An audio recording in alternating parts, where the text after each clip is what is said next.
సరే ఏంటంటే తాడపల్లి ప్యాలెస్ నుంచి వెళ్ళి వైఎస్ఆర్సీపీ రెబల్స్ ఎవరైతే ఉన్నారో జనసేనలోకి వెళ్తున్నారని అయితే ఒక చర్చ అయితే జరుగుతుంది. దీనికి సంబంధించిన చర్చలు కూడా అక్కడనే తాడపల్లి ప్యాలెస్లో జరుగుతున్నాయని చెప్పి జరుగుతుంది.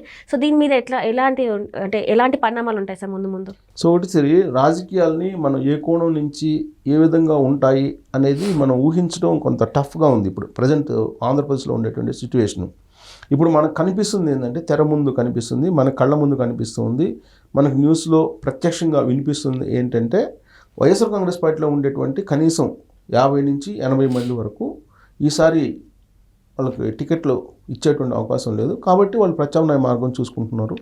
సో ప్రత్యామ్నాయ మార్గం ఎక్కడెక్కడ ఎవరెవరు చూసుకుంటున్నారు అనేది చర్చ జరుగుతుంది. సరే, at the same time Jaganmohan Reddy తన క్యాంప్ ఆఫీస్ తాడేపల్లికి పిలిపించుకొని కొంతమంది సిట్టింగ్ ఎమ్మెల్యేలతోటి మాట్లాడుతూ ఉన్నటువంటి సిచ్యువేషన్ను వివరిస్తూ, రాబోయేటువంటి రోజుల్లో మీకు మంచి భవిష్యత్తు ఉంటుంది, ఈసారికి ఎన్నికల నుంచి మీరు తప్పుకోండి, మీ గ్రాఫ్ బాగలేదు, మీకు ఒకవేళ టికెట్ ఇచ్చినా మీరు గెలిచేటువంటి అవకాశం లేదని చెప్పి కౌన్సిలింగ్ ఇస్తున్నారు. ఓకే, ఈ క్రమంలో వాళ్ళు పోయి మాట్లాడి వస్తున్నారు, కానీ ప్రత్యామ్నాయ మార్గాలు దృష్ట్యా వాళ్ళు ప్రత్యామ్నాయ మార్గాలు చూసుకుంటున్నారు అనేది ఒక టాకు. కానీ సహజంగా ఏంటంటే, ఎవరు కూడా ఇప్పటి వరకు కూడా దాదాపుగా ఒక 30 నుంచి 40 మందితోటి మాట్లాడటం జరిగింది జగన్మోహన్ రెడ్డి. బయటకు వచ్చి ఎవరు కూడా వ్యతిరేకమైనటువంటి గళం వినిపించలేదు. పైకి వినిపించకపోగా వాళ్ళు కామ్గా వాళ్ళ పని వాళ్ళు చేసుకుంటున్నారు. అంటే ఇక్కడ కొన్ని అనుమానాలు వస్తున్నాయి. ఎలాంటి అనుమానాలు వస్తున్నాయి? జగన్మోహన్ రెడ్డి ఏదో చెప్పి పంపిస్తున్నారు వాళ్ళకి, దానికి సంతృప్తి చెందుతున్నారు వాళ్ళు అనేది ఒకటి వినిపిస్తుంది. ఏం చెప్పుంటారు జగన్మోహన్ రెడ్డి లోపల, ఏం చెప్పుంటారు? వీళ్ళు బయటకు వచ్చి కనీసం వ్యతిరేక గళం కానీ లేదంటే బాధపడినట్టు కానీ సిట్టింగ్ ఎమ్మెల్యేలు నీకు టికెట్ ఇవ్వలేము అని చెప్పినప్పటికీ కూడా వాళ్ళు ఎక్కడా కూడా వ్యతిరేకంగా మీడియా ముందు మాట్లాడకపోవడానికి కారణం ఏంటనేది ఒక క్వశ్చన్ మార్క్ వేసుకొని మనం విశ్లేషణ చేసుకుంటే కనుక, జగన్మోహన్ రెడ్డి ఏదో ఆఫర్ ఇస్తున్నారు లోపల. ఆఫర్ ఏంటి అనే దాని మీద ఇప్పుడు చర్చ జరుగుతుంది.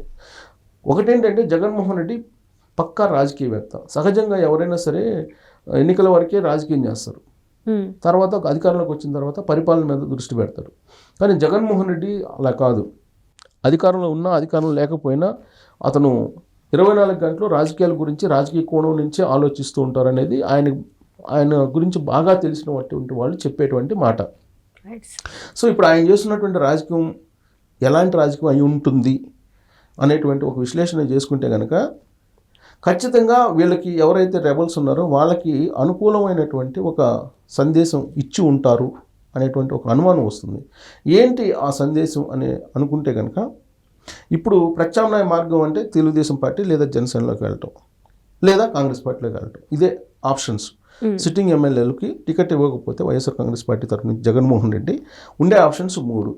వాటిలో బెస్ట్ ఆప్షన్ ఏంటి అనే దాని మీద వాళ్ళు ఏదో తర్జన భర్జన పడుతున్నారు. కానీ జగన్మోహన్ రెడ్డి ఇచ్చినటువంటి డైరెక్షన్ ఏంటంటే, మీరు జనసేన పార్టీలోకి వెళ్ళండి, జనసేన పార్టీలోకి వెళ్ళి ఒకవేళ అప్పుడు గెలిస్తే అప్పుడు చూద్దాం, లేదంటే ఓట్లని చీలుస్తారు కదా, ప్రభుత్వ వ్యతిరేక ఓటును భారీగా చీల్చేటువంటి అవకాశం ఉంది, కాబట్టి మీరు జనసేనలోకి వెళ్ళండి, అవసరమైతే ఆర్థికపరమైనటువంటి సపోర్ట్ కూడా తానే చేస్తాను అని చెప్పి ఒక ఇన్ఫర్మేషన్ ఇచ్చి పంపిస్తున్నట్టు తాడేపల్లి వర్గాల నుంచి బయటకు వచ్చినటువంటి వాళ్ళు కొంతమంది చెప్పుకుంటున్నటువంటి మాట. అది ఇప్పుడు వైఎస్ఆర్ కాంగ్రెస్ పార్టీలో అలాగే విపక్షాల్లో కూడా చర్చ జరుగుతుంది సీరియస్గా. ఒక 42 మందికి ఈ విధంగా ఒక డైరెక్షన్ ఇచ్చారు. ఆ డైరెక్షన్ కనుక ఫాలో అయితే జనసేన పార్టీలోకి వెళ్ళి మీరు పోటీ చేస్తే ఆర్థికపరమైనటువంటి నిధులు సహాయం అన్నీ నేనే అందిస్తానని చెప్పినట్టు కూడా ఒకటి వినిపిస్తుంది. సో ఇప్పుడు ఆ 42 మంది జనసేనలోకి వెళ్తే, ఆ జనసేనలో నుంచి పోటీ చేస్తే తాను అనుకున్నది నెరవేరుతుంది అనేది ఆయన యొక్క ఒక భారీ స్కెచ్ అనేది ఇప్పుడు తాడేపల్లి కోటరీలో జరుగుతున్నటువంటి ఒక పెద్ద వ్యూహం. అయితే ఇక్కడ ఏంటంటే మన తెలుగుదేశం పార్టీలో ఆల్రెడీ అధినాయకుడు చెప్పినట్టు మనకి ఒకటి చూసుకోవచ్చు. ఏంటంటే వలస వచ్చిన వాళ్ళకి అయితే వేరే జంపింగ్ చేసిన వాళ్ళకైతే లేవు, సీట్స్ అయితే లేవని చెప్పేసి అన్నారు కదా. ఎందుకంటే ఇప్పుడు టీడీపీ ఉన్న జనసేన ఉమ్మడిగా పోటీ చేస్తున్నారు. సో ఇప్పుడు వాళ్ళకి సీట్స్ ఇచ్చే అవకాశం ఉంటుంది అంటారా సార్? తెలుగుదేశం పార్టీలో ఇచ్చేటువంటి అవకాశం లేదు. తెలుగుదేశం పార్టీ ఆల్రెడీ క్యాండిడేట్స్ ఉన్నారు. తెలుగుదేశం పార్టీకి 170 చోట్ల పోటీ చేయడానికి అవసరమైనటువంటి క్యాండిడేట్స్ ఉన్నారు, అభ్యర్థులు ఉన్నారు, ప్రజెంట్ కాన్స్టిట్యూన్సీ ఇన్ఛార్జీలు కూడా ఉన్నారు. కాకపోతే పొత్తులో భాగంగా ఇప్పుడు జనసేనకు ఒక 20-30 ఇవ్వాల్సి వస్తుంది. ఆ 20-30 జనసేన కనుక తీసుకుంటే జనసేన తరఫు నుంచి పోటీ చేసేటువంటి బలమైన అభ్యర్థులు ఆ పార్టీకి లేరు అనేది వైఎస్ఆర్ కాంగ్రెస్ పార్టీ వాళ్ళ అభిప్రాయం. సో అందుకే ఇప్పుడు ఎవరైతే రెబల్స్ ఉన్నారో, సిట్టింగ్లకి ఎవరికైతే నేను టికెట్లు ఇవ్వలేకపోతున్నాడో జగన్మోహన్ రెడ్డి, వాళ్ళని ఇటువైపు మళ్లించేటువంటి ప్రయత్నం చేస్తున్నారు అనేది ఇప్పుడు తాజాగా జరుగుతున్నటువంటి పొలిటికల్ చర్చ. సో అందులో భాగంగా గోదావరి జిల్లాలో సంబంధించినటువంటి ఇద్దరు ఆల్రెడీ జనసేన పార్టీ వైపు మొగ్గు చూపారు, జనసేనలోకి చేరబోతున్నారు. వాళ్ళు ఆల్రెడీ గ్రీన్ సిగ్నల్ కూడా జనసేన నుంచి వచ్చేసింది. అంటే ఇక్కడ రాబోయేటువంటి రోజుల్లో ఏం జరగబోతుంది, ఇప్పుడు జనసేన ఒక 30-40 డిమాండ్ చేస్తుందండి. పొత్తులో భాగంగా మొత్తం 175 స్థానాలు ఉన్నాయి ఆంధ్రప్రదేశ్లో. 175 అసెంబ్లీ కాన్స్టిట్యున్సీలకు గాను వాళ్ళు తెలుగుదేశం పార్టీ ఇస్తానంటుంది ఒక 20-25 మధ్యలో ఇస్తామని చెప్తున్నారు. కాదు మాకు 30-40 కావాలి, లేదా 30 కావాలి అని వాళ్ళు డిమాండ్ చేస్తున్నారు. సో కాబట్టి ఒక 20-30 ఇచ్చారు అనుకుందాం జనసేన పార్టీకి. ఆ 20-30కి నిలబడేటువంటి స్ట్రాంగ్ క్యాండిడేట్స్ లేరు ఆ పార్టీకి అనేది ఆ పార్టీలోనే చర్చ జరుగుతుంది, మనం చెప్పడం కాదు. సో 20-30 క్యాండిడేట్స్ లేరు అంటే గెలిచేటువంటి క్యాండిడేట్స్ అంటే ఎవరో ఒకరు ఉంటారు, కానీ గెలిచేటువంటి క్యాండిడేట్స్ కావాలి కదా. సో గెలిచేటువంటి క్యాండిడేట్ లెక్కేసుకుంటే 10-15 మంది లోపలే ఉన్నారు.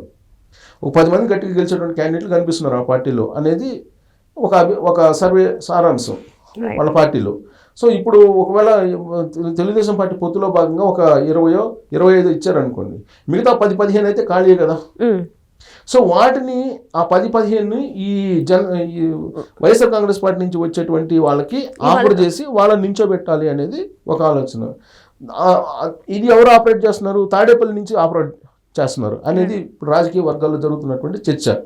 సో వీళ్ళే తాడేపల్లి నుంచే అంటే జగన్ కోటరీ నుంచే వీళ్ళు మానిటర్ చేసి జనసేన పార్టీలో పంపిస్తున్నారు. గెలిచిన తర్వాత ఎలాగో లాస్ట్ టైం గెలిచిన తర్వాత ఒకే ఎమ్మెల్యే రాపాక ప్రసాద్, అతను ఏం చేశాడు, గెలిచిన వెంటనే వైఎస్ఆర్ కాంగ్రెస్ పార్టీలోకి వచ్చారు. సో సేమ్ అలానే జనసేనలో ఒకవేళ జనసేన టికెట్ ఇచ్చినా జనసేనలో టికెట్ తీసుకొని గెలిచి మళ్ళీ వైఎస్ఆర్ కాంగ్రెస్ పార్టీకి తిరిగి అవసరమైతే వచ్చేలాగా.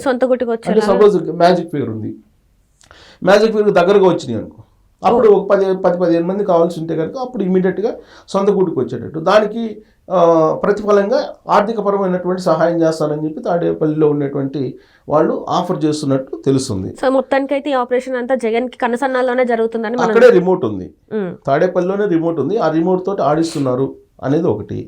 రెండేది ఏంటంటే తెలుగుదేశం పార్టీ జనసేన పొత్తు ప్రకటించినప్పటికీ కూడా ఈ ఎలక్షన్ నాటికి ఈ రెండు పార్టీల మధ్య పొత్తు బిడిసికొట్టేటువంటి అవకాశం ఉంది అనేది ఇంకొక యాంగిల్లో ఆలోచిస్తుంది వైఎస్ఆర్ కాంగ్రెస్ పార్టీ. అలాంటి సమయంలో క్యాండిడేట్స్ అసలు జనసేనకి ఉండే అవకాశం లేదు. కాబట్టి లాస్ట్ ఎలక్షన్స్లో 2వ ప్లేస్లో నిలిచినటువంటి అభ్యర్థులు ఎవరైతే ఉన్నారో వాళ్ళ బదులుగా ఇప్పుడు ఆ కాన్స్టిట్యున్సీలో వైఎస్ఆర్ కాంగ్రెస్ పార్టీ నుంచి వచ్చేటువంటి 40 మందో 42 మందినో నిల్చోబెడితే కనుక ఆ పార్టీని బలపడితే కనుక అప్పుడు కొయిలేషన్ సంకీర్ణ ప్రభుత్వం వైపు వెళ్ళేటువంటి అవకాశం ఉంది. అప్పుడైనా ప్రభుత్వాన్ని మనం ఏర్పాటు చేయొచ్చు అనేది జగన్మోహన్ రెడ్డి యొక్క ప్లాన్ బిగా ఉంది అనేది వైఎస్ఆర్ కాంగ్రెస్ పార్టీలో జరుగుతున్నట్టు చర్చ. ఇప్పుడు ఒకటి ఏంటంటే సర్వేల సారాంశాన్ని బట్టి వైఎస్ఆర్ కాంగ్రెస్ పార్టీ అధికారంలోకి వచ్చేటువంటి అవకాశం లేదు అనేది ఇప్పుడు సర్వత్రా వినిపిస్తుంది సర్వేల ప్రకారం.